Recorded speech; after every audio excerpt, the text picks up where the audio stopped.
Hello दोस्तों, स्वागत है आपका आपके अपने चैनल CS जोशी सर में। आज हम पढ़ने जा रहे हैं लंबाई मापन। तो एक कक्षा 4 के लिए अध्याय 6 है लंबाई मापन, यानी लंबाई को कैसे कैसे हम माप सकते हैं, कितनी लंबाई है, कैसे पता लगाएंगे, उसको नापने के क्या क्या हमारे पास साधन होते हैं। तो ये सारी चीज़ें और कैसे नापा जाता है, इसका हम इस पाठ में इन चीज़ों को सीखेंगे। दोस्तों, आपसे फिर से एक आग्रह है कि आप जो है चैनल को अगर अभी तक सब्सक्राइब नहीं किया है तो चैनल को सब्सक्राइब करिए और वीडियो को लाइक करिए और अपने दोस्तों में शेयर भी अवश्य करिएगा। हाँ दोस्तों, अभी जो भी गणित के पाठ इसमें आपको मिल रहे हैं वो अगर यूट्यूब में आप देखेंगे मेरे चैनल में तो आपको सब मिक्स मिलेंगे। हिंदी का भी होगा, संस्कृत का भी होगा, गणित भी होगा, अलग अलग क्लासों के। तो इसके लिए क्या है कि हमने प्लेलिस्ट में सब डाले हैं। अगर आप प्लेलिस्ट में जाके कक्षा 4 की गणित खोलेंगे तो आपको सब एक साथ मिल जाएंगे। तो चैनल में जाने के बाद आपको प्लेलिस्ट खोल लेनी है अपने विषय की। अगर आप 4 की हिंदी देख रहे हैं तो हिंदी खोलिए, गणित देख रहे हैं तो गणित खोलिए। अगर हिंदी के अभी शुरू नहीं हुए हैं तो फिलहाल गणित है, तो 4 की गणित आप खोलेंगे तो आपको उसमें अभी तक के जो 5 अध्याय हो चुके हैं उनके सारे पाठ आपको क्रमशः, जैसे किताब में पाठ है वैसे ही प्लेलिस्ट में उनके आंसर है। तो आप उसको आराम से अपना काम कर सकते हैं। तो आइए देखते हैं लंबाई मापन। तो लंबाई को कैसे कैसे मापते हैं, पहले तो आपके देखे हुए कुछ चित्र हैं, जो चित्र आपने देखे हुए हैं कि ये कैसे कैसे लंबाई मापते हैं, और आपके विद्यालय में भी एक कार्यक्रम होता रहता है। आइए देखिए, विद्यालय स्वास्थ्य कार्यक्रम आप देख रहे हैं, यहाँ पर दिया गया है कि विद्यालय में स्वास्थ्य कार्यक्रम। हमारे यहाँ अस्पताल से भी लोग आते हैं स्कूलों में देखने के लिए, और स्कूल में भी हर महीने ये कार्यक्रम होते हैं। तो विद्यालय स्वास्थ्य कार्यक्रम में इसका आपको अवलोकन करना है। अवलोकन का मतलब है आपको इसको देखना है, तो क्या क्या हो रहा है और उसको अच्छी तरह देखना है, उसको कहते हैं अवलोकन। तो आप देख रहे हैं यहाँ पर ये जो बच्चा है इसकी हाइट यानी इसकी ऊंचाई नापी जा रही है। ये गुरुजी ने स्केल पकड़ा हुआ है और ये ऊंचाई मापक है, तो उसकी ऊंचाई यहाँ पर नापी जा रही है हर बच्चे की। और ये जो यहाँ पर लड़की आपको दिख रही है ये कापी में नोट कर रही है। एक साइड में बच्चों के नाम लिखे हैं, आगे लिखा है अगले खाने में सेंटीमीटर, तो ये सेंटीमीटर में उसको नोट करते जा रही है। और यहाँ पर आप देख रहे हैं कि ये डॉक्टर है, ये बच्चे के मुँह को चेक कर रही है, दांत देख रही है कि दांत ख़राब तो नहीं हो रहे हैं, क्या हो रहा है वो उसको देख रही है। और यहाँ पर ये डॉक्टर मैडम के साथ हैं और ये कर रही है टेम्परेचर, ये टेम्परेचर ले रही है बच्चे का, यहाँ पर लिया जा रहा है तापमान है। और यहाँ पर आप देख रहे हैं यहाँ पर जो है भार मापा जा रहा है, ये भार मापक है। आप इसमें खड़े होते हैं तो आप इससे परिचित हैं, हर स्कूल में ये है भार मापक। आप इसमें खड़े होते हैं तो यहाँ पर इसके नंबर आ जाते हैं कि आप 10 किलो, 15 किलो, 20 किलो कितने के हैं। तो इस तरह से ये जो विद्यालय स्वास्थ्य कार्यक्रम है वो यहाँ पर संपन्न हो रहा है। तो ये आपने देखा। इसके बाद फिर देखते हैं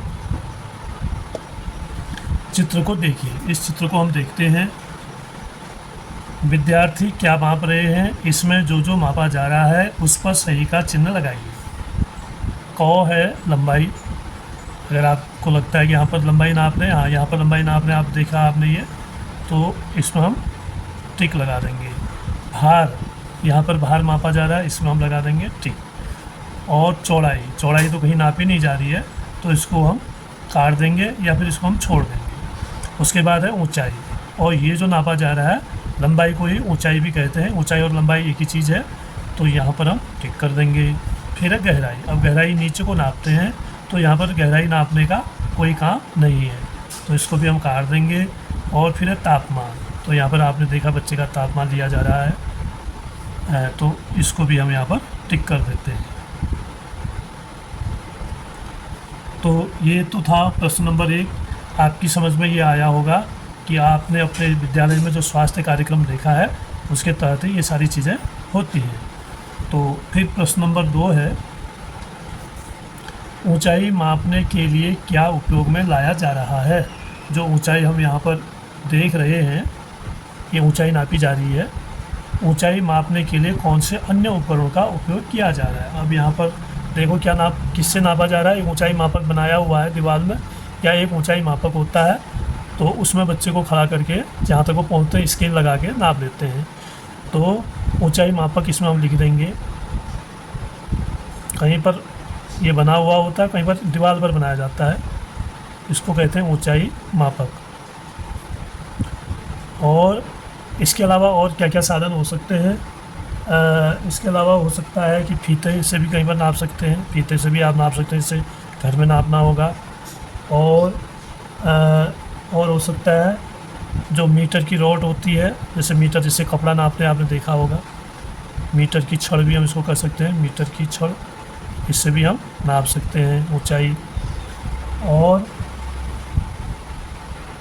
तो ये चीज़ें हैं, इनसे हम क्या करते हैं, ऊंचाई नाप सकते हैं। इसके अलावा एक चीज़ और है, स्टेडियोमीटर।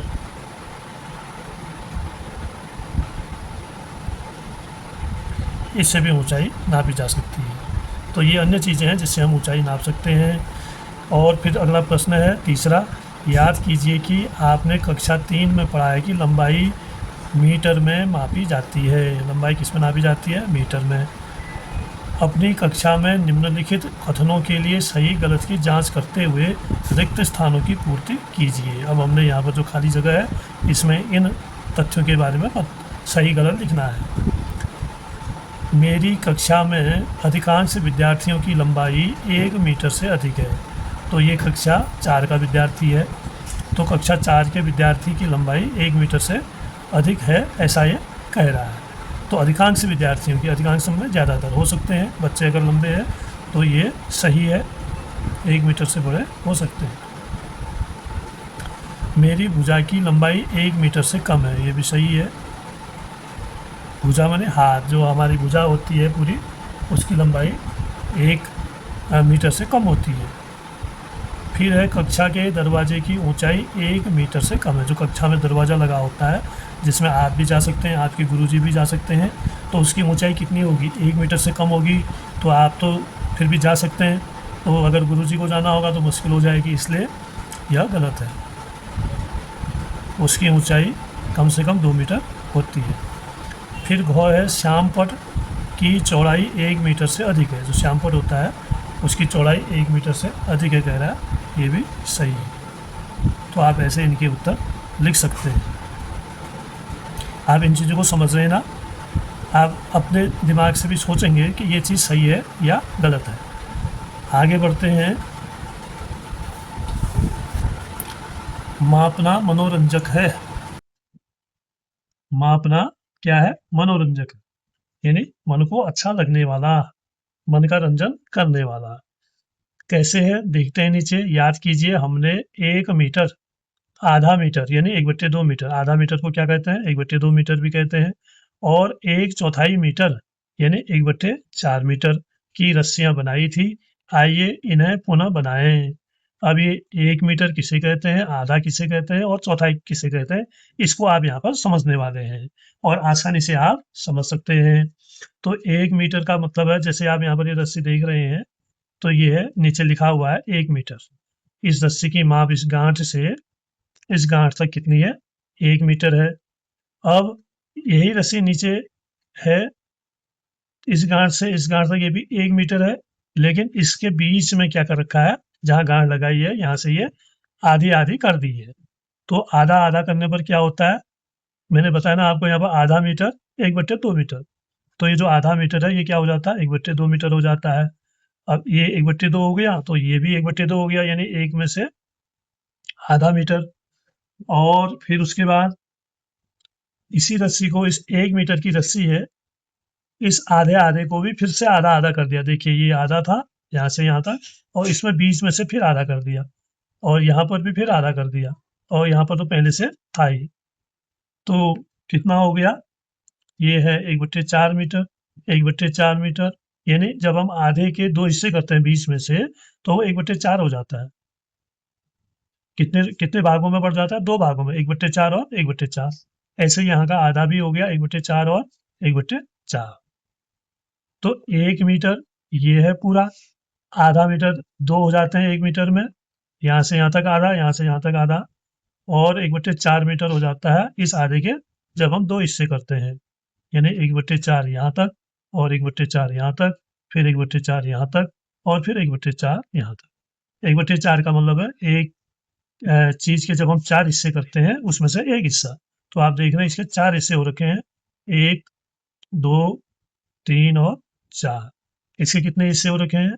1 और 2, और ये पूरा अपने आप में 1 है। क्या आपने ध्यान दिया कि 1 मीटर बराबर 1/2 मीटर धन 1/2 मीटर, यानी धन का मतलब है जोड़, यानी जब हम इन दोनों को जोड़ेंगे तो पूरा 1 मीटर बन जाएगा। आप समझ रहे ना इस बात को? ये आधा है यहाँ तक और यहाँ से यहाँ भी आधा है, 1/2 ये है, 1/2 ये है। तो इस 1/2 को जब हम जोड़ते हैं तो वो कितना हो जाता है? 1 मीटर हो जाता है। और 1 मीटर बराबर 1/4 मीटर धन 1/4 मीटर धन 1/4 मीटर धन 1/4 मीटर। अब कितने हिस्से हो गए? 1, 2, 3 और 4। 4 हिस्से हो गए किसमें? 1 मीटर में। और ये भी 1 मीटर था ना? कितने हिस्से हो रखे हैं इसमें? 1, 2, 3 और 4। और 1/2 मीटर बराबर 1/4 मीटर धन 1/4 मीटर, यानी 2 1/4 को अगर हम जोड़ते हैं तो वो क्या होता है? 1/2। जैसे आप इसमें देखिए, ये आधा है, तो इस आधे में कितने 1/4 हैं? ये देखिए 1/4, 2 1/4 है, यानी 1/4 मीटर ये हो गया, 1/4 मीटर ये हो गया। इन दोनों को जोड़ेंगे तो 1/2 हो जाता है। आगे देखते हैं, आइए करते हैं। निम्नलिखित गतिविधियां करने के लिए अपनी रस्सियों का उपयोग कीजिए। यदि आवश्यक हो तो आप रस्सियों के संयोजन का उपयोग 2 या अधिक रस्सियों को जोड़कर कर सकते हैं। यानी 2 या अधिक रस्सियों को जोड़कर भी हम ये चीज़ कर सकते हैं। जैसे हमने क्या करना है, पहला सवाल है इसमें 1 मीटर, फिर 5 मीटर, फिर 10 मीटर लंबाई वाली रेखाओं पर चलना, कूदना और घुटनों के बल रेंगना। अब 1 मीटर कितना कितना बड़ा होगा जब हम चित्र बनाते हैं? माना 1 मीटर इतना है। अब क्योंकि पूरे इसमें ये आएगा नहीं, तो एक जगह हम दिखा देंगे 1 मीटर है ये। और अब हमने 5 मीटर बनाना है, तो इसी को हम 5 बार दोहरा देंगे। दूसरी बार, तीसरी बार, चौथी बार और 5वीं बार। तो माना ये हो गया 5 मीटर। 5 बार 1 मीटर को हमने 5 बार दोहरा दिया। 1 बार, 2 बार, 3 बार, 4 बार, 5 बार। तो फिर ऐसे 10 मीटर का रहा, तो 10 मीटर के लिए हमने इसको और 5 बार आगे बढ़ाना होगा, या हम नीचे भी इसको कर सकते हैं, इसी चीज में इसको हम 5 बार आगे बढ़ा सकते हैं। लंबाई वाली रेखाओं पर चलना, इन रेखाओं पर हमने चलना, कूदना, यानी यहाँ से यहाँ जंप, यहाँ से यहाँ जंप, ऐसे कूद भी सकते हैं 1-1 मीटर के निशान पर, और घुटनों के बल रेंगना, और रेंग भी सकते हैं। कक्षा में या खेल के मैदान में 1 मीटर, 5 मीटर और 10 मीटर की रेखाएं खींचिए। अब हमने कक्षा में या खेल के मैदान में खींचनी है, तो हम फिर फीते से नाप के इनको खींच सकते हैं। या 1 मीटर की छड़ी हमारे पास है तो उससे हम 5 मीटर खींचना होगा तो 5 बार नाप देंगे ऐसे। 10 मीटर की रेखा बनानी होगी तो उस छड़ी से ऐसे ही हम और आगे बढ़ाते हुए 10 मीटर का बना लेंगे। आप ये रेखाएं कैसे बनाएंगे, सोचिए और अपने साथियों के साथ साझा कीजिए। इन रेखाओं पर चलिए, कूदिए या रेंगिए। अब इनको हम कैसे बनाएंगे? 1 मीटर का पैमाना लेते हुए हम इनको बनाएंगे। जैसे मैंने 5 मीटर के लिए यहाँ पर आपको बताया कि इसको हम 5 बार दोहरा देंगे, 5 मीटर हो जाएगा। इसको हम आगे फिर 6 बार, 7 बार, 8 बार, 9 बार और 10 बार ऐसे करेंगे तो ये क्या हो जाएगा? 10 मीटर हो जाएगा। ये 1 बार, 2 बार, 3 बार, 4 बार, 5, 6, 7, 8, 9 और 10। निम्नलिखित गतिविधियां करने के लिए अपनी रस्सियों का उपयोग कीजिए। यदि आवश्यक हो तो आप रस्सियों के संयोजन का उपयोग, यानी जोड़ना, एक साथ ही रस्सियों को जोड़ना जो है उससे करो, ये कहा जा रहा है। अब यहाँ पर आप देख रहे हैं लंबी कूद, क्योंकि इसमें भी हम लंबाई नापते हैं। कूद कितनी लंबी हुई उसकी लंबाई से ही पता चलता है। तो लंबी कूद के बारे में यहाँ पर लिखा गया है। लंबी कूद की प्रतियोगिता में प्रत्येक विद्यार्थी भाग ले सकता है। आपके मित्र कितनी दूर तक कूद सकते हैं? जहां तक संभव हो रस्सियों के संयोजन का प्रयोग करके सही माप ज्ञात कीजिए। सबसे छोटी छलांग किसने लगाई?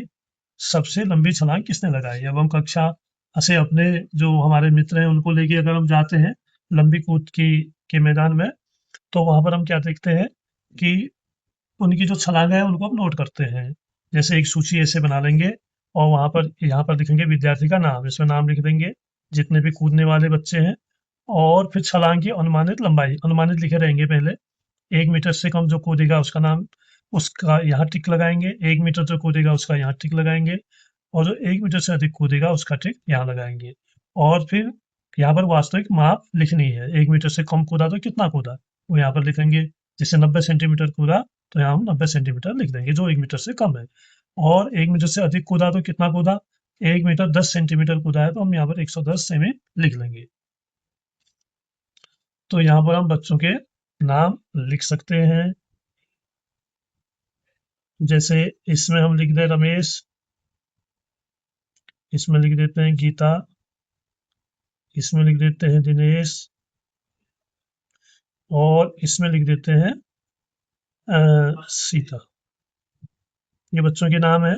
4 बच्चे कूदने वाले, तो माना रमेश 1 मीटर से कम कूदा है तो उसका टिक यहाँ लग जाएगा, और गीता 1 मीटर कूदी है, दिनेश 1 मीटर से अधिक कूदा है, और सीता जो है ये भी 1 मीटर से अधिक कूदी है। अभी कितना कितना कूदे हैं, जैसे रमेश कूदा है 85 सेमी, यहाँ लिख देंगे क्योंकि 1 मीटर से कम कूदा है। गीता ठीक 1 मीटर कूदी है तो हम लिख देंगे 1 मीटर, ये बराबर 100 सेमी अगर आता है तो वो 1 मीटर है। और दिनेश 1 मीटर से अधिक कूदा है तो इसको लिख देंगे 1 मीटर 10 सेंटीमीटर, या इसको हम 1.10 मीटर भी लिख सकते हैं, ऐसे भी लिख सकते हैं। और सीता कूदी है 1 मीटर से अधिक, 1 मीटर से अधिक कितना, 1 मीटर 5 सेंटीमीटर, ऐसे भी हम इसको लिख सकते हैं।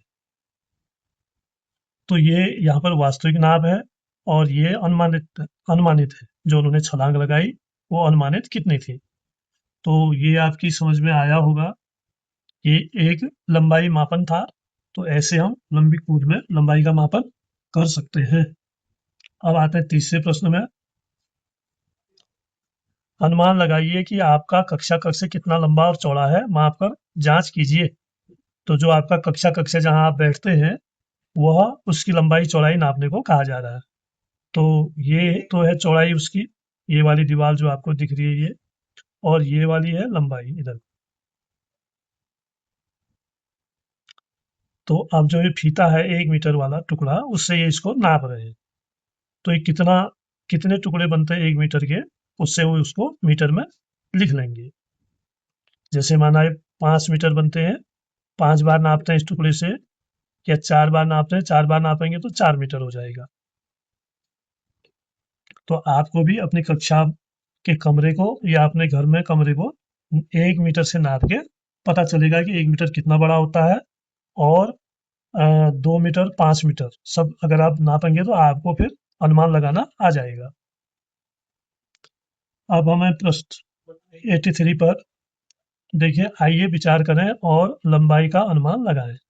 अब यहाँ पर आपको एक व्हेल मछली दिख रही है, ये बहुत लंबी सी, और यहाँ नीचे लिखा है लंबाई लगभग 30 मीटर। इस मछली की लंबाई क्या है, 30 मीटर है। और यहाँ पर 2 बसें भी खड़ी हैं, तो इन 2 बसों की लंबाई भी कितनी है, ये भी 30 मीटर है। और नीचे आप चित्र में देख रहे हैं, मैं अपनी गर्दन साफ नहीं कर सकता हूँ, तो यहाँ पर इसकी ऊंचाई कितनी है, 4 मीटर। तो जिराफ है ये। और यहाँ पर शुतुरमुर्ग है, ये 3 मीटर ऊंचा है। और यहाँ पर एक क्रिकेट का बैट है, ये 1 मीटर का है। और यहाँ पर आप देख रहे हैं मगरमच्छ जो है वो, उसकी लंबाई 6 मीटर है लगभग, 1 2 3 4 5 6 मीटर।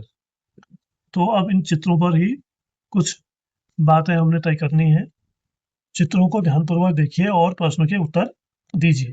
पहला है, एक बस की लंबाई कितने मीटर होती है। अब आपको यहाँ पर पता चलेगा कि एक बस की लंबाई कितने मीटर होती है, और क्रिकेट के एक बल्ले की लंबाई कितने मीटर होती है।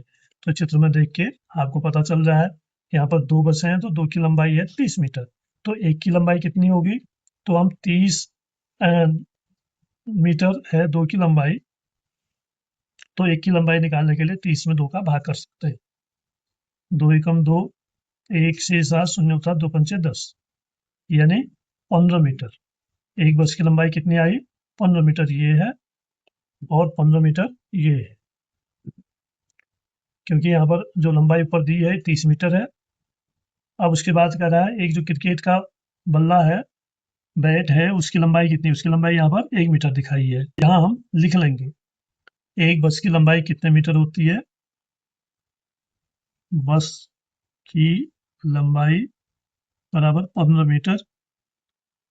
क्रिकेट के एक बल्ले की लंबाई कितने मीटर होती है। क्रिकेट का बैट बराबर 1 मीटर। फिर दिया गया है कितनी बसों की लंबाई दो नीली व्हेल मछलियों की लंबाई के बराबर होगी। कितनी बसों की लंबाई दो नीली व्हेल मछलियों के बराबर। अब एक नीली व्हेल मछली कितनी लंबी है, 30 मीटर है। तो अगर दो ऐसी दो मछलियां होंगी ऐसे लंबी, तो कितनी हो जाएंगी, यहाँ पर हम इसका दुगुना कर देंगे, 30 धन 30 जोड़ देंगे तो ये हो जाएगा, शून्य में शून्य जोड़ा, शून्य, 3 और 3 6, 60 मीटर। दो व्हेल मछली कितने की हो गई, 60 मीटर की हो गई। अब ये कह रहा है कितनी बसों की लंबाई। अब बसों की लंबाई दो नीली व्हेल मछलियों के बराबर होगी। कितनी बसों की लंबाई होगी, तो अब बस निकालनी है हमने, तो 60 में हम इन बसों को घटाते हुए भी निकाल सकते हैं और भाग दे के भी निकाल सकते हैं। जैसे ये है,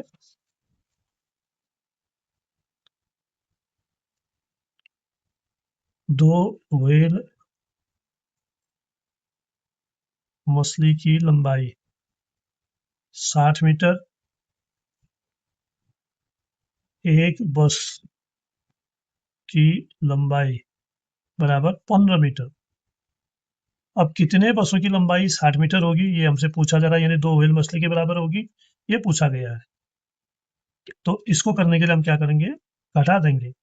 तो 10 में से 5 घटाया 5, और इधर रहा 5 में से 1 घटाया 4, 45 मीटर, यानी एक व्हेल मछली एक बस आई। फिर 15 को घटा देंगे, 0 3, एक बस यहाँ पर आ गई।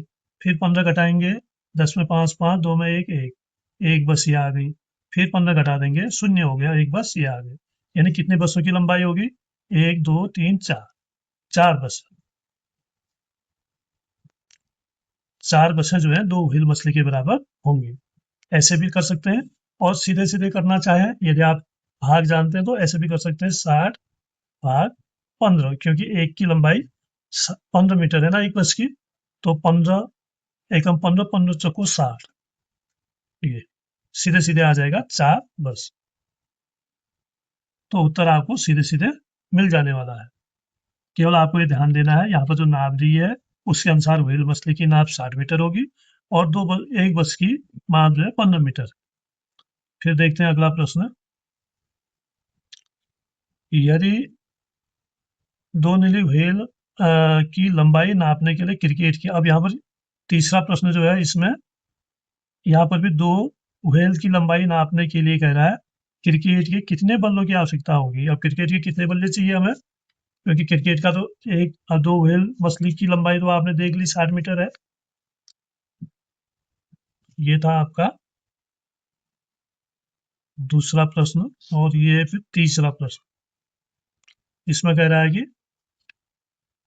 एक नीली व्हेल की लंबाई, एक व्हेल की लंबाई कितने है, 30 मीटर है, और एक क्रिकेट के बैट की लंबाई कितनी है,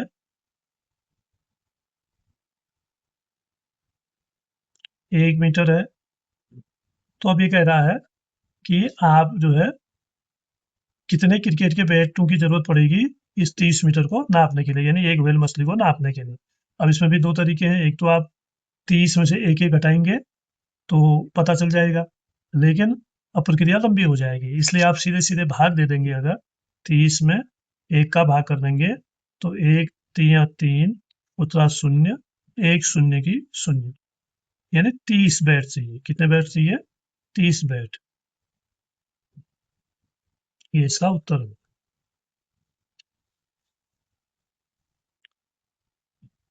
तो यहाँ भी हमने उत्तर नहीं लिखा था, इसमें लिख देते हैं, 4 बस है।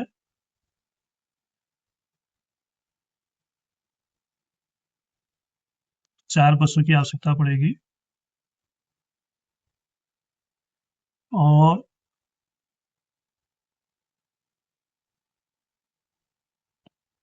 यहाँ पर लिख देंगे हम 30 बैट, यानी 30 क्रिकेट के बैटों की आवश्यकता पड़ेगी। फिर देखते हैं हम अगला प्रश्न। ये है, यदि दो शुतुरमुर्ग एक दूसरे पर खड़े हो जाए तो उन दोनों की ऊंचाई किसके बराबर होगी, यानी इनमें से किसके बराबर होगी, ये हमने पता करना है। दो शुतुरमुर्ग यदि खड़े हो जाए एक के ऊपर एक, अब एक की पीठ में एक खड़ा हो जाएगा तो उसकी लंबाई दुगनी हो जाएगी, और यहाँ पर शुतुरमुर्ग की ऊंचाई 3 मीटर दी है, तो अब क्या हो जाएगी, 6 मीटर हो जाएगी। अभी 6 मीटर किसके बराबर हो जाएगी, कौन है 6 मीटर लंबा ऊंचा, ये है शुतुरमुर्ग। शुतुरमुर्ग की लंबाई भी 6 मीटर है ना, तो ये भी 6 मीटर हो जाएगी। तो हम लिखेंगे इसमें मगरमच्छ के बराबर होगा।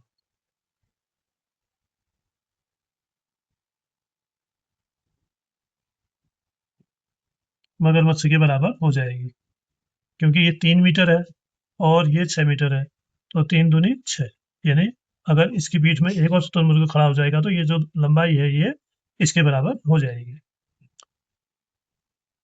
फिर पांचवा है, कितने मगरमच्छों की लंबाई एक नीली व्हेल की लंबाई के बराबर होगी। कितने मगरमच्छों की लंबाई, अब जो व्हेल मछली है जो आपने पहले देखी जिसकी लंबाई 30 मीटर है, तो ये कह रहा है कि कितने मगरमच्छों की लंबाई एक नीली व्हेल की लंबाई के बराबर।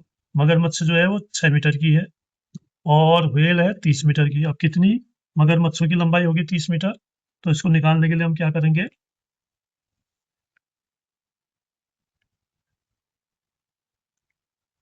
नीली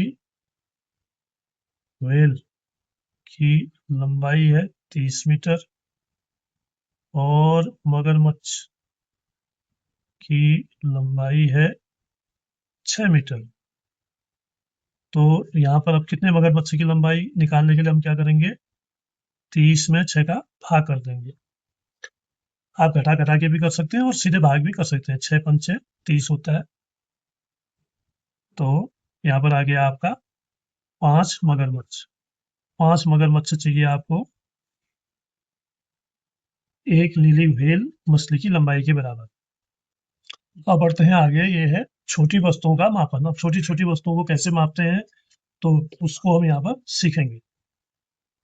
क्या आप सोच सकते हैं कि एक छोटी वस्तु जैसे रबड़ या चावल के एक दाने को कैसे मापा जाए। अब ये चावल का दाना है, देखिए 1 सेंटीमीटर दिखा हुआ है, 1 सेंटीमीटर का माप यहाँ पर दिया हुआ है, तो इससे छोटा भी हो सकता है। तो इन चीजों को कैसे मापते हैं, रबड़ मापना है, रबड़ का ही माप कैसे लेते हैं, ये अब हम सीखेंगे यहाँ पे। इस प्रकार की छोटी वस्तुएं मापने के लिए हमें एक छोटी इकाई की आवश्यकता होती है। एक मानक मीटर पैमाने को ध्यान से देखिए। आप देख सकते हैं कि यह 100 बराबर भागों में विभाजित है। जब हमारे पास मीटर की छड़ होती है, अगर हम उसको देखेंगे तो वो 100 भागों में बटी होती है, उसमें 100 भाग बने होते हैं। इनमें से प्रत्येक भाग की लंबाई का एक विशेष नाम है जिसे सेंटीमीटर कहते हैं। यदि कभी आप कपड़े जो बेचते हैं, कपड़े बेचने वाले की दुकान में जाएंगे तो उनके पास मीटर होता है, या आपके स्कूल में भी मीटर होगा, या आपके घर में फीता है तो उस फीते में भी मीटर होता है, तो आप उसमें देख सकते हैं। तो 1 मीटर जहाँ पर लिखा हुआ है उसके बीच में जो खाने हैं 0 से 100 सेंटीमीटर के बीच में, तो छोटे छोटे 100 खाने बने होंगे, तो उनको कहते हैं सेमी। शॉर्ट में बोलेंगे तो सेमी, और वैसे इसका पूरा नाम है सेंटीमीटर। आइए अवलोकन करें तो उसको ठीक से समझते हैं। छुटकी अपने पौधे की लंबाई में हो रही वृद्धि को मापना चाहती है। पौधा लगाया है और वो मापना चाहती है कि ये पौधा कितना बढ़ रहा है। 1 मीटर रस्सी तथा दर्जी द्वारा उपयोग में लाए जाने वाले मापन फीते, यानी जिसको टेप भी कहते हैं, की तुलना कीजिए। क्या दोनों की लंबाई बराबर है या भिन्न है। मापन फीते का ध्यान पूर्वक अवलोकन कीजिए। आप क्या देखते हैं, अब फीते सब बराबर होते हैं, सब मापन फीते जो है, और जो मापन फीता होता है वो किस तरह का होता है, ये इसको हमने समझते हैं। तो यहाँ पर जो एक यहाँ पर दिया गया है फीता, तो इसमें देखिए आप, यहाँ पर 0 है, फिर 1 2 3 4 5 6 7 8 9 10 ये निशान लगे हुए हैं, ये है सेंटीमीटर। तो ये 10 सेंटीमीटर के माप का फीता या फिर स्केल है, और बीच में जो छोटे भाग बने हुए हैं ये आधे सेंटीमीटर के निशान है। तो यहाँ पर लिखा हुआ है, देखिए यहाँ से यहाँ तक जो है 1 सेंटीमीटर, यह 1 सेंटीमीटर है, और यहाँ पर 6 से 7 तक यह 1 सेंटीमीटर है, 8 से 9 तक भी 1 सेंटीमीटर, यानी कहीं पर भी आप नापेंगे यहाँ से यहाँ पर तक आप लेंगे तो ये भी 1 सेंटीमीटर होगा। नीचे वाला प्रश्न देखते हैं, चर्चा कीजिए कि ये चिन्ह किस प्रकार सही मापन में हमारी सहायता करते हैं। अब ये जो स्केल होता है आप भी देखते हैं, ये जो शून्य का निशान पहला निशान होता है, यहाँ पर शून्य होता है और इससे पहले ही बाहर को ये स्केल होता है। जब भी नापना होता है तो हम यहाँ से नहीं नाप लेते हैं, यहाँ से नाप नहीं लेंगे, ये गलत माना जाएगा। नाप कहाँ से लेंगे? इस शून्य वाले से, या जो पहला निशान है उससे, और जहाँ पर निशान का चिन्ह है ठीक वहां तक, लास्ट तक नहीं लेंगे, यहाँ तक लेना भी गलत होगा। तो कह रहा है कि प्रत्येक लाल छड़ दंड की लंबाई 1 सेंटीमीटर है। ये जो यहाँ पर लाल खाने बने हुए हैं ये 1-1 सेंटीमीटर के हैं सब। नीचे इनकी माप भी लिखी गई है। 10 सेंटीमीटर बनाने के लिए लाल छड़ को 10 बार दोहराया गया है। देखिए ये 10 सेंटीमीटर का स्केल है, इसको बनाने के लिए जो लाल छड़ है ना इसको 10 बार दोहराया गया है। यहाँ पर 1 बार, 2 बार, 3 बार, 4 बार, 5 बार, 6 बार, 7 बार, 8 बार, 9 बार और 10 बार। तो 10 बार जब हमने इस 1 सेंटीमीटर की छड़ को दोहराया तब ये 10 सेंटीमीटर की छड़ बनी। जब हम लाल छड़ को 100 बार दोहराते हैं, कितनी बार दोहराते हैं? 100 बार दोहराते हैं, तो हम 1 मीटर का पैमाना या मापन फीता प्राप्त करते हैं। तो हमें तब मिलेगा हमें 1 मीटर, जब हम इस 1 सेंटीमीटर की छड़ को 100 बार दोहराएंगे। इसी तरह जैसे यहाँ पर 10 बार दोहराया है। 1 मीटर बराबर 100 सेंटीमीटर, इसका मतलब हुआ 1 मीटर में 100 सेंटीमीटर होते हैं। 100 क्योंकि ये 1 सेंटीमीटर है, इसको 10 बार दोहराते हैं 10 सेंटीमीटर बन जाता है, 100 बार दोहराएंगे तो 100 सेंटीमीटर बन जाएगा। फिर कह रहा है आधा मीटर बराबर सेंटीमीटर। जब एक में 100 सेंटीमीटर होते हैं, उसके आधे में जैसे ये है, यहाँ से यहाँ तक है, ये 100 सेंटीमीटर है, तो बीच में इसको हम आधा आधा कर देते हैं यहाँ तक, तो 2 टुकड़ों में बढ़ जाता है। कितने कितने सेंटीमीटर हो जाएगा? 50 ये हो जाएगा और 50 ये हो जाएगा। 50 सेंटीमीटर के 2 हिस्से हो जाएंगे फिर इसके। फिर कह रहा है 1/4 मीटर बराबर सेंटीमीटर। अब ये जो 50 वाला है, जब हम इस 1 मीटर या 100 सेंटीमीटर के 4 हिस्से करते हैं, ये इस आधे वाले के भी 2 हिस्से कर दिए, इसके भी 2 कर दिए, तो जो इसमें एक हिस्सा है ये वाला या कोई भी ये वाला, तो ये क्या हो जाएगा? 1/4 मीटर। इसको कहेंगे हम 1/4 मीटर। तो 1/4 मीटर का मतलब होता है 25 सेंटीमीटर। तो यहाँ पर तो हो जाएगा 50 सेंटीमीटर आधा मीटर, और चौथाई मीटर जो है इसको कहेंगे 25 सेंटीमीटर। तो इसको आपको याद रखना है, 1 मीटर में 100 सेंटीमीटर, आधे मीटर में 50 सेंटीमीटर और चौथाई मीटर में 25 सेंटीमीटर। अगर आप इसको समझे हैं तो ये आसानी से आपकी समझ में आ जाने वाला है। अब मापन फीते या पैमाने का प्रयोग करके यह पता लगाइए कि आपका पौधा प्रत्येक सप्ताह कितना बढ़ता है। अब हमने फीते से नाप के पैमाने का प्रयोग करके यह बताना है कि हर हफ्ते में पौधे की, क्योंकि रोज की माप में तो स्केल से पता नहीं चलेगा, तो उसको नापने के लिए दूसरे यंत्र होते हैं। तो फीते से अगर हमने नापना है तो हम देखेंगे कि हफ्ते में उसकी नाप लेंगे तो कितना बड़ा पता चलेगा। फिर आइए करते हैं। यहाँ पर पहला प्रश्न है, अभी एक्टिविटी है, गतिविधि है, हमने करना है इसको। तो पैमाने का उपयोग करके प्रत्येक वस्तु को मापिए। एक पैमाना लेकर हमने इन सबको मापना है और इनकी माप लिखनी है। तो दोस्तों ये है पैमाना यानी स्केल। तो इस स्केल में आपने अभी देखा जो 1-1 सेंटीमीटर के खाने ये है, यहाँ पर लिखे हुए हैं और नाम भी लिखे हुए हैं। नाम का मतलब लंबाई की माप, और ये यहाँ 0 लिखा हुआ है, 0 सेंटीमीटर। तो यहाँ से स्केल शुरू होता है और यहाँ पर खत्म हो जाता है। 15 सेंटीमीटर का है, यहाँ तक हम नहीं नापेंगे, यहीं तक नापेंगे। तो अब यहाँ पर हम नापते, पहले ये है बॉक्स, ये बॉक्स है, इसको लिख देंगे हम बॉक्स। ये है रबर, ये है पेंसिल,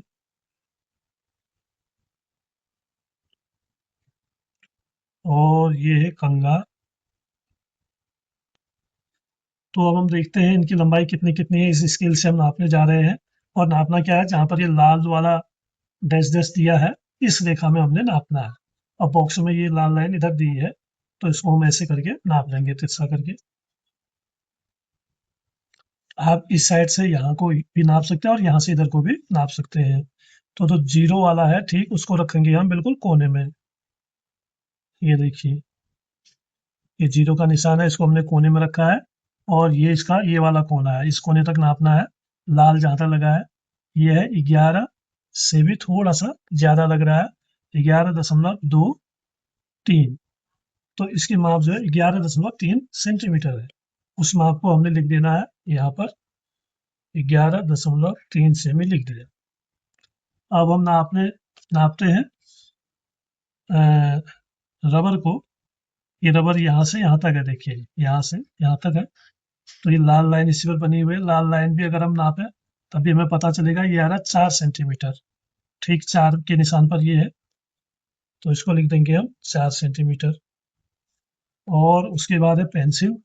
पेंसिल को भी लाल लाइन में नाप लेंगे, क्योंकि वही नापने के लिए दी गई है हमें।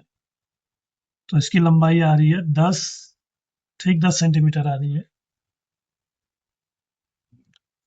फिर है कंघा। कंघे को नापेंगे तो ये भी 10 सेंटीमीटर है। तो इस तरह से हमें सब चीज़ों की माप मिल गई। बॉक्स है 11.3 सेंटीमीटर, रबर है 4 सेंटीमीटर, पेंसिल है 10 सेंटीमीटर, और जो कंघा है ये भी 10 सेंटीमीटर का है। अब कह रहा है कि लंबाई के बढ़ते क्रम में वस्तुओं के नाम लिखिए। अब इन वस्तुओं के नाम बढ़ते क्रम में हमने लिखने हैं। तो अब सबसे छोटे को बढ़ते क्रम कहते हैं, जैसे 1, 2, 3, 4, 5, 6। आप देख रहे हैं इधर को संख्याएं बढ़ रही है, एक एक सब में बढ़ रहा है। तो ऐसे ही बढ़ते हुए क्रम में हमने, यानी जिसको हम आरोही क्रम भी कहते हैं, संख्याएं लिखनी है। सबसे छोटे को पहले लिखना है। सबसे छोटे इसमें 1 है, और लेकिन हमारी इन वस्तुओं की माप में रबर की माप सबसे कम है, तो इसको हम लिख देंगे 4 सेमी। उसके बाद फिर है 10 सेमी पेंसिल की माप। फिर कंघे की माप भी 10 सेमी। अब हो सकता है ये 10.1 भी हो सकता है, इस हिसाब से लिखने के लिए इतना लिख देते हैं इसको, ताकि जो आरोही क्रम है वो ठीक से बना रहे। और सबसे बड़ा है बॉक्स, ये है 11.3 सेमी। तो ये आरोही क्रम भी इसका बन गया। अब देखते हैं प्रश्न नंबर 2। निम्नलिखित वस्तुओं की लंबाई का अनुमान लगाइए। अनुमान लगाना है तथा कक्षा में सहपाठियों के साथ अपने उत्तरों की तुलना कीजिए। ऐसी कुछ वस्तुओं के उदाहरण लिखिए जो लंबाई में 1 सेंटीमीटर या इससे भी छोटी हो सकती हैं। इन्हें मापकर अपने उत्तर की जांच कीजिए। अब यहाँ पर ये सारणी दी गई है, यहाँ पर वस्तुओं के नाम दिए हैं। यहाँ 1 सेंटीमीटर के बराबर, 1 सेंटीमीटर से अधिक, 1 सेंटीमीटर से कम, और वास्तविक माप। ये प्रश्न अब आपने हल करना है, खुद ही हल करना होगा, क्योंकि नाखून की माप आप अपने नाखून की माप करेंगे, ऐसे नापेंगे, ऐसे करके। अब मेरा तो लगभग 1.5 आ रहा है, 1.5 सेंटीमीटर। तो आपका छोटा होगा, तो आप अपने माप उसकी माप लिख सकते हैं। अगर मैं लिखूंगा तो मैं लिखूंगा 1 सेंटीमीटर से अधिक, इस वाले में टिक करूंगा। और 1 सेंटीमीटर से कम, ये वास्तविक माप यहाँ लिख दूंगा 1.5 सेमी। फिर एक रबड़। अब रबड़ की माप अभी हमने मापी थी, जो 4 सेंटीमीटर मिली। आपके पास छोटा बड़ा रबड़ भी हो सकता है, चलो अभी हम इसी को मान लेते हैं। तो 1 सेंटीमीटर से अधिक मैं इसको कर देते हैं, और इधर लिख देते हैं 4 सेमी किताब के अनुसार। आप अपने रबड़ को माप के करेंगे। एक चींटी, अब चींटी छोटी होती है, वो 1 सेंटीमीटर से कम होगी, तो यहाँ टिक करेंगे और लिख देंगे 0.5 सेमी, यानी 1 से कम।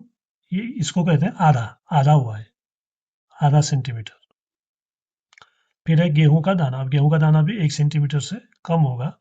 यह 0.4 सेमी थी चींटी, तो ये उससे भी छोटा होता है, ये हो सकता है 0.3 सेमी, इससे भी कम। यानी जो छोटे खाने होते हैं ना स्केल में, मिलीमीटर उसको कहा जाता है। ये बीच में आप देख रहे हैं छोटे छोटे खाने बने हुए हैं, 1, 2, 3, 4, और 5 में बड़ा है फिर 1, 2, 3, 4, 5। तो ये जो छोटे 1, 2, 3 इतना छोटा होता है गेहूं का दाना। तो आपको इसको भी समझना है। राजमा का बीज। तो राजमा का बीज बड़ा होता है, करीब 1 सेंटीमीटर का ये होगा, तो हम लिख देंगे 1 सेंटीमीटर के बराबर, 1 से भी।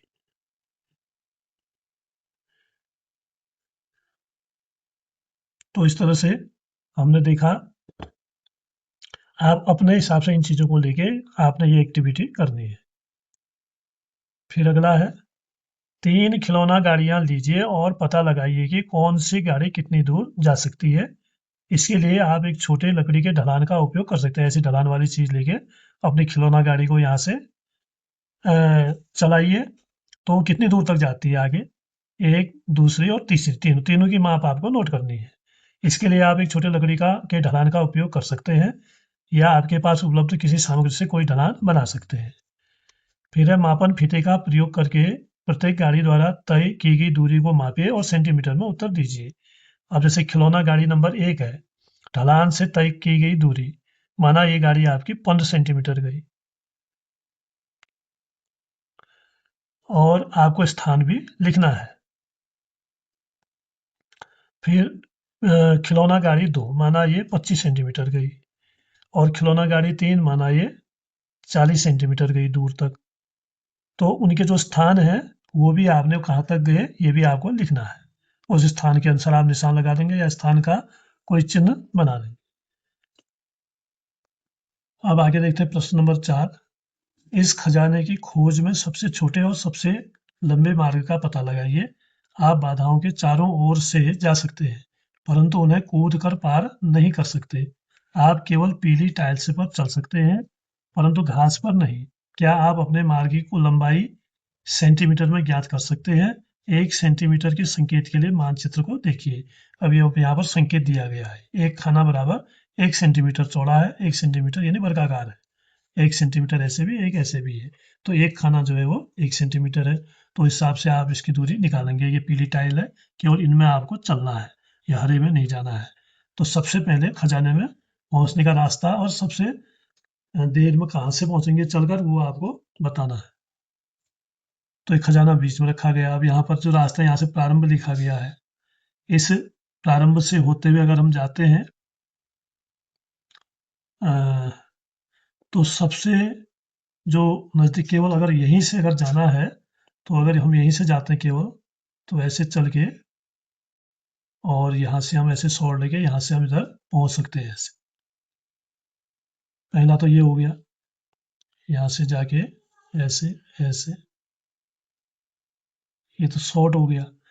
और अगर हमने घूम के जाना है, सबसे लंबा वाला कौन सा होगा बताना है, तो उसके लिए हमने बहुत घूमना होगा। तो यहाँ से हम बाहर से जाएंगे ऐसे करके और यहाँ से जा नहीं सकते हैं, इधर से ऐसे करके यहाँ से ऐसे, तो यहाँ से हम जा सकते हैं। या एक शॉर्ट रास्ता अगर यहाँ से एंट्री हो तो यहाँ से भी हम जा सकते हैं। ये भी शॉर्ट रास्ता है, ऐसे करके जाके यहाँ से, ये भी शॉर्ट है। तो माना अगर इन दोनों रास्तों को भी हम लेते हैं, अगर इस वाले को छोड़ दें तो 1 सेंटीमीटर का एक खाना है। तो कितने खाने बने? 1 2 3 4 5 6 7 8 9 10 11 12 13 14 15 और 16, यानी 16 सेंटीमीटर। जो सबसे शॉर्ट वाला बना वो 16 सेंटीमीटर। और जो लंबा वाला खाना बना हो 1 2 3 4 5 6 1 2 3 4 5 6 7 8 9 10 11 12 13 14 15 16 17 18 19 20 21 22 सेंटीमीटर, क्योंकि एक खाना जो है वो 1 सेंटीमीटर चौड़ा है। तो इसमें हमने बताना है सबसे छोटे और सबसे लंबे मार्ग की दूरी। तो सबसे छोटा मार्ग ये होगा,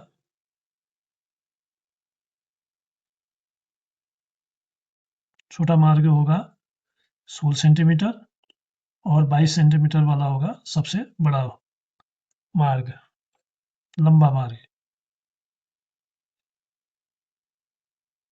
ये होगा 22 सेंटीमीटर। अब देखिए 5वां प्रश्न है, एक कागज के टुकड़े पर अपने हाथ का अनुरेखण कीजिए। यानी आपने अपना हाथ ऐसे रखना है और उसमें एक ऐसे ऐसे निशान लगा के उसको ऐसे बना देना है। सहायता मापक की सहायता से इसे मापिए, फिर उसको ऐसे मापना है यहाँ से यहाँ तक कितना हो रहा है। मेरे हाथ की लंबाई सेंटीमीटर है, माना आपके हाथ की लंबाई 8 सेंटीमीटर भी हो सकती है, 10 भी हो सकती है। तो आप उसको ऐसे अनुरेखण को नाप के कर लेंगे उसको। फिर है, किसी वस्तु के माप का अनुमान लगाने के लिए अपने हाथ का उपयोग कीजिए, इसे सेंटीमीटर में परिवर्तित कीजिए। मापक की सहायता से जांच कीजिए। और फिर आपने पहले ये हाथ का अनुरेखण बनाया और इसकी माप माना, इसकी नाप आई 8 सेंटीमीटर, लगभग 8 सेमी आई। तो अब हम किसी भी चीज़ को नापेंगे तो 8 सेंटीमीटर के हिसाब से इनको नापेंगे। जैसे मेरी पाठ्य पुस्तक की लंबाई, अब ऐसे ऐसे करके आप नापेंगे, जितनी बार में आएगा उतने। अगर एक बार में आता है तो 8 सेंटीमीटर, 2 बार आता है तो 16 हो जाएगी, 3 बार में आएगा तो 24 हो जाएगी। तो यहाँ पर हाथ केवल अभी तो हाथों का संख्या लिखनी है, माना हाथों की संख्या आपने 2 लिख दी, 2 बार आया आपका हाथ। तो एक बार में 8 है तो 2 बार में हो जाएगा 16, और ये अनुमान है सेमी मापक का उपयोग करने पर वास्तविक माप। अब वास्तविक माप जो है वो 16 सेंटीमीटर। ऐसी भी हो सकती है, 17 भी हो सकती है, कम ज़्यादा भी हो सकती है। फिर है मेरी कुर्सी की ऊंचाई। अब आपने ऐसे हाथ के निशान से नापा, कुर्सी की ऊंचाई में आपके हाथों की संख्या आई 6। तो हाथ के उपयोग का अनुमान, अनुमान हो सकता है कि आपका 7 हो, और सेमी में मापक का उपयोग करने के वास्तविक माप, वास्तविक माप कितनी है, फिर आप उसको फीते से नापेंगे। तो ये हो जाएगा 6, अगर आपके हाथ 8 सेंटीमीटर का है तो 8 से 48 सेंटीमीटर होगा। मेरी मेज की चौड़ाई, अब चौड़ाई की तरफ मेज को नापना है, माना आपके हाथ से 4 हुआ तो 5 सेंटीमीटर का आपका अनुमान है, और 15 सेंटीमीटर का अनुमान है, और 8 चक्कू 32 सेंटीमीटर ये आया। फूलदान की ऊंचाई, अब एक हाथ के बराबर होगा फूलदान लगभग, और इसकी सेंटीमीटर में आपको 10 सेंटीमीटर का अनुमान है, लेकिन ये आया 8 सेंटीमीटर।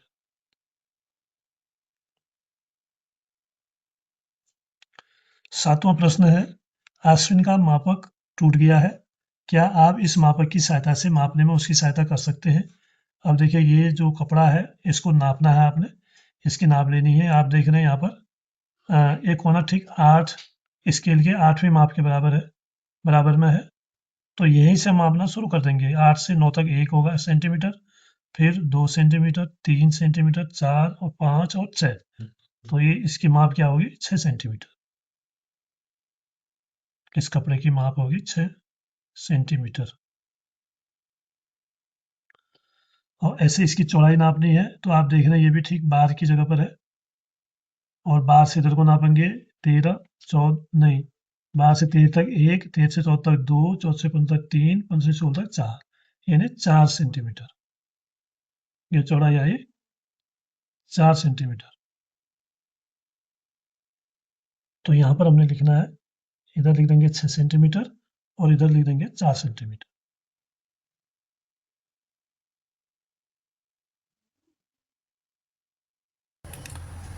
नीचे दी गई संख्या रेखा पर उचित रूप से रिक्त स्थानों की पूर्ति कीजिए। और जो खाली जगह है वो हमने भरनी है। यहाँ पर एक लाइन दी है, इस लाइन में ये निशान बनाए हुए हैं। यहाँ पर शून्य लिखा है, इधर 10 सेंटीमीटर, 20, ये वाला निशान 20 पर है, ये 30 पर, 40, यहाँ पर 50 होगा, 50 भर देंगे यहाँ पर 60, यहाँ 70, ये निशान 80 पर, ये 90 पर, ये 100 पर। अब यहाँ पर 25 सेंटीमीटर लिखा है। देखिए, ये पूरे का के 2 हिस्से कर दिए, 2 तो पूरे हैं, 10 ये हो गया, 10 ये 20, और ये हो गया 5 सेंटीमीटर, तो कितना हो गया? 25। तो यहाँ फिर बचा 5 सेंटीमीटर, ये भी बचा। तो यहाँ पर 25 सेंटीमीटर यानी 1/4 मीटर हुआ है। फिर यहाँ से 5 ये हुआ, 10 ये 15, यहाँ तक 25, और अगर हम पहले से नापते हैं तो यहाँ पर 1/2 मीटर है, यहाँ पर आधा मीटर है, और यहाँ भी हुआ है 25, 10, 10, 20 और 5, 25, कुल मिला के हो गया ये 50 सेंटीमीटर।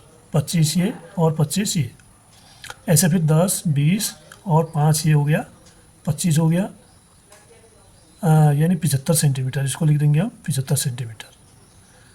और 5 ये बचा, 10, 10, 20 और 5, 25, 25 सेंटीमीटर ये हुआ, यानी ये 3/4 मीटर हो गया। यहाँ पर 1/4 मीटर, यहाँ पर आधा मीटर, और यहाँ पर 3/4 मीटर, यानी 1/4, 2/4, 3/4, 2/4 को आधा भी कहते हैं। और ये पूरा मिला के फिर 4/4 यानी 1 मीटर इसकी माप है। फिर अगला देखिए, 9वां, एक श्यामपट्ट की लंबाई 2 मीटर है।